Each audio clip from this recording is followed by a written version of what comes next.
अस्सलाम वालेकुम। आज फिर से एक नई रेसिपी के साथ हाज़िर हूँ आपकी ख़िदमत में। एक नई रेसिपी है जो मेरे घर में बनती है, आप सबके घर में बनती होगी, लेकिन सब अलग-अलग तरीक़ों से बनाते हैं। लाहौर की मशहूर रेसिपी है ये, जो होटल्स वग़ैरह में, जो पठानों के होटल्स होते हैं और लाहौर में तो बहुत शौक़ से खाए जाते हैं ये अंडे छोले की रेसिपी।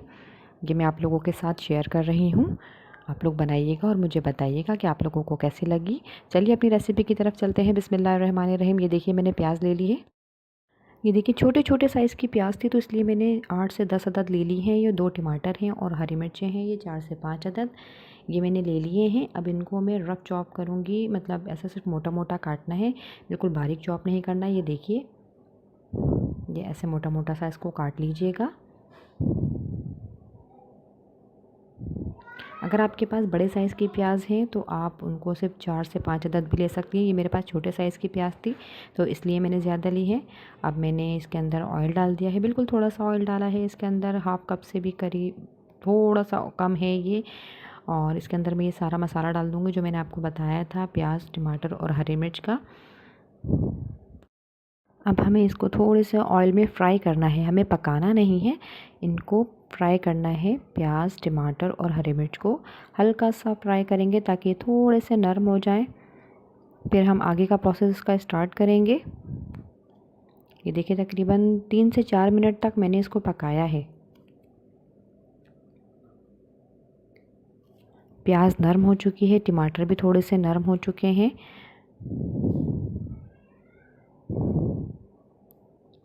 सिर्फ 3 से 4 मिनट मैंने ढककर इसको पकाया है। अब मैं इसको सारा निकाल लूँगी प्लेट के अंदर एक। ये सारे मसाले को मैं निकाल लूँगी एक प्लेट में। अब इसे हमें जूसर करना है, ये सारा मसाला हम जूसर कर लेंगे। उसी पैन में हमें ऑयल डालना है, ये 1 कप ऑयल डाला है मैंने इसके अंदर।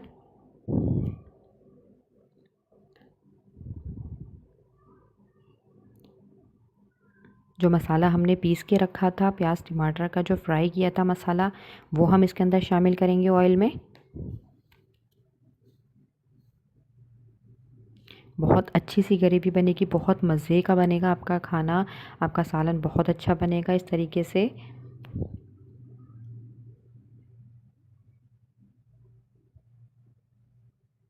देखिए जग में थोड़ा सा मसाला रह गया था, वो मैंने उसमें थोड़ा सा पानी डाल के वो भी इसके अंदर डाल दिया है, ताकि मसाला हमारा ज़ाया ना हो, हमारा रिस्क ज़ाया ना हो।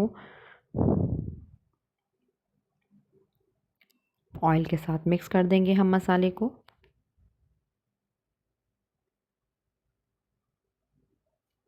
तीन से 4 मिनट के लिए हमें पकाना है मसाला, फिर हम इसके अंदर और मसाले ऐड करेंगे। ज़ीरा डाल रही हूँ 1 टीस्पून। पिसी हुई लाल मिर्च है, ये भी 1 टीस्पून डाली है मैंने। हल्दी ये भी 1 टीस्पून डाली है। अच्छा, आप मसाला अपने हिसाब से भी डाल सकती हैं। नमक है, ये भी 1 टीस्पून है और अपने हिसाब से भी डाल सकती हैं। पिसा हुआ गरम मसाला है, ये भी 1 टीस्पून डाला। सब चीज़ें मैंने 1 टीस्पून ही डाली हैं इसके अंदर। अब मसाले को हम भुनाई होने तक इसको पकाएंगे, इसको मसाले को हम भूनेंगे। अच्छी तरीके से हमें मसाला पकाना है इसका, ताकि इसका कच्चापन निकल जाए। ये लहसुन अदरक का पेस्ट इसके अंदर शामिल कर दिया है मैंने। मिक्स करके हम ढक के इसको पकाएंगे जब तक हमारा मसाला अच्छे से तैयार नहीं हो जाए। दूसरी तरफ मैंने छोले ले लिए हैं, इनको मैंने रात भर के लिए भिगो दिया था। फिर सुबह मैंने इसको सोडा डाल के उबाल लिए हैं, गला लिए हैं। ये देखिए मसाला भी हमारा तैयार हो चुका है, ये भुनाई की तरफ आ चुका है।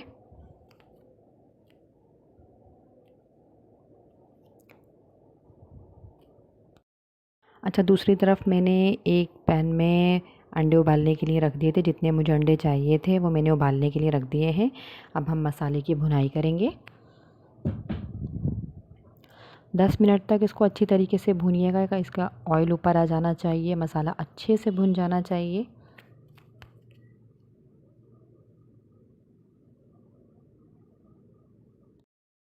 जो मेरे चैनल पर नए हैं वो प्लीज़ वीडियो को लाइक किया करें, शेयर कर दिया करें और सब्सक्राइब करके जाया करें। पूरी वीडियो देखा करें और सब्सक्राइब कर दिया करें। आप लोगों का प्यार होता है ये हमारे लिए। ये देखिए मसाला भी मेरा बहुत अच्छे से भुनाई की तरफ आ चुका है, ये भुन चुका है। अब इसी दौरान हम भुनाई के दौरान ही इसके अंदर ये सौंफ साबुत धनिए का ये सॉरी वो बेटा आ गया था, उसने डिस्टर्ब कर दिया तो इसलिए मैं थोड़ा सा डिस्टर्ब हो गई। अच्छा, इसके अंदर सौंफ साबुत धनिया डाला है मैंने, 1 टेबल स्पून डाला है। ये ज़्यादा जाएगा इससे, ताकि जायका हमारा बहुत अच्छा सा आ जाए। और मसाला हमारा भुन चुका है। अब मैं इसके अंदर दही शामिल कर रही हूँ। 4 टेबल स्पून मैंने इसके अंदर दही शामिल किया है। भुनाई के दौरान ही हमें दही डालना है। अगर हम बाद में डालें या उससे पहले डाल देंगे तो मसाला हमारा अच्छा सा नहीं होगा, पानी छोड़ता है दही। अब हम इसको इसके साथ भूनेंगे ताकि दही का पानी खुश्क हो सके। बस मसाले की भुनाई आपने बहुत अच्छी करनी है ताकि आपका जायका बन जाए सालन का। ये अंडे भी उबलने पे आ चुके हैं हमारे, देखिए कितने जोश में आके उबल रहे हैं ना।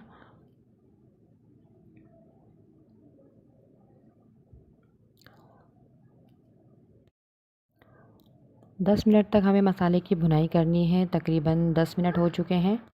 आप लोग मेरी रेसिपी ट्राई करते हैं तो प्लीज़ मुझे कमेंट में बताया करें कि आप लोगों को मेरी रेसिपी कैसी लग रही है और मेरे चैनल को सपोर्ट करें। अब हम इसके अंदर छोले शामिल कर देंगे। अच्छा, छोलों का जो पानी है, सोडे वाला पानी है, थोड़ा सा हमें उसके साथ ही इसके साथ डालना है छोले। थोड़ा सा वो पानी भी जाना चाहिए, उससे बहुत अच्छा टेस्ट आएगा। बिल्कुल बाज़ार के जैसे आपके छोले बनेंगे, अंडे छोले बनेंगे आपके, जो आप होटल में जाके खाते हैं, बाज़ार से लेके खाते हैं, बिल्कुल वैसे ही टेस्ट आएगा इसका। वो लोग इसी तरीके से बनाते हैं। ये बिल्कुल घुले हुए छोले होने चाहिए, बिल्कुल मुंह में घुल जाने वाली रेसिपी है ये, कि आप खाएंगे तो आपको पता चलेगा कि आप बिल्कुल बाज़ार के जैसा खा रहे हैं या बाज़ार से लेकर खा रहे हैं। ये अब मैं इसके अंदर पानी शामिल कर रही हूँ। ये तकरीबन आधा गिलास पानी डाला है मैंने। चेक कर लूँगी, अगर कम या ज़्यादा होगा तो फिर और डाल दूँगी, वरना मैं इतना ही रहने दूँगी। ये देखिए 1 गिलास पानी मेरा जा चुका है इसके अंदर।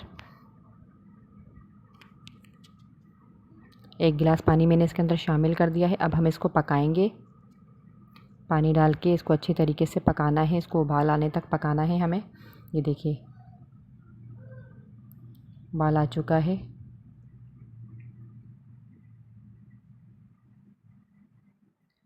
अब इसको ढककर हमें हल्की आंच पे दम पे पकाना है।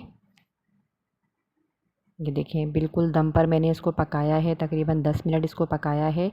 अब मैं इसके अंदर पिसा हुआ गरम मसाला शामिल कर रही हूँ। नींबू शामिल कर रही हूँ उसके अंदर, इससे सालन का टेस्ट और अच्छा हो जाएगा। 1 अदद नींबू मैंने पूरा डाल दिया इसके अंदर। मज़ेदार आपका सालन बनेगा। नींबू डालने के बाद भी हमें बहुत अच्छे से पकाना है, बहुत अच्छे से चला के इसको फिर हमें पकाना है। इसमें जोश आ जाना चाहिए। देखिए जोश आने तक हम इसको पकाएंगे। मैंने बिल्कुल धीमी कर दी थी। अब मैं इसके अंदर पिसा हुआ खोपरा शामिल कर रही हूँ। इस टाइम पर हमें पिसा हुआ खोपरा डालना है, पहले नहीं डालना। 1 टीस्पून डाला है मैंने, और हरी मिर्च और हरा धनिया डाला है। और दूसरी तरफ मैंने अंडे फ्राई कर लिए हैं। ये अंडे उबल चुके थे। उबलने के बाद इसका छिलका उतार के फिर मैं इसको फ्राई कर रही हूँ। थोड़े से ऑयल में हमें इसको फ्राई करना है, सिर्फ लाइट गोल्डन सा फ्राई करना है इसको हमें। इससे बहुत अच्छा टेस्ट आएगा। अगर आप वैसे ही डालेंगी तो अंडों की जो एक महक सी होती है वो रह जाती है, इस तरीके से नहीं आएगी। इस तरीके से बहुत अच्छे बनेंगे आपका सालन, और अब बहुत अच्छा आपका टेस्ट आएगा सालन का। अच्छा, ये मैं दरमियानी आंच पर ही कर रही हूँ फ्राई। ये मैंने फ्लेम तेज़ नहीं किया था, वरना अंडे हमारे जल जाते। कलर आने तक हमें इसको पकाना है।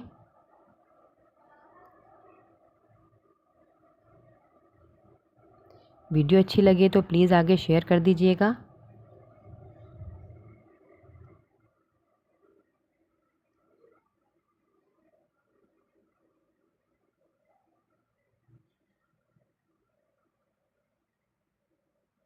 देखिए मैं हल्की आंच पे बना रही हूँ तो इसलिए इतना टाइम लग रहा है। ये अब फ्राई हो चुके हैं और हमारा सालन भी रेडी है। तो अब हम इसको निकाल लेंगे, एक प्लेट में अलग से निकाल लेंगे।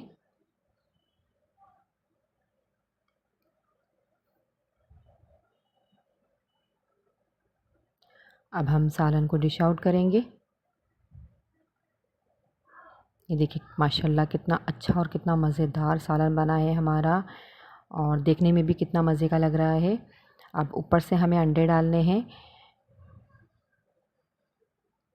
ये देखिए सारे अंडे मैं इसके अंदर डाल दूँगी।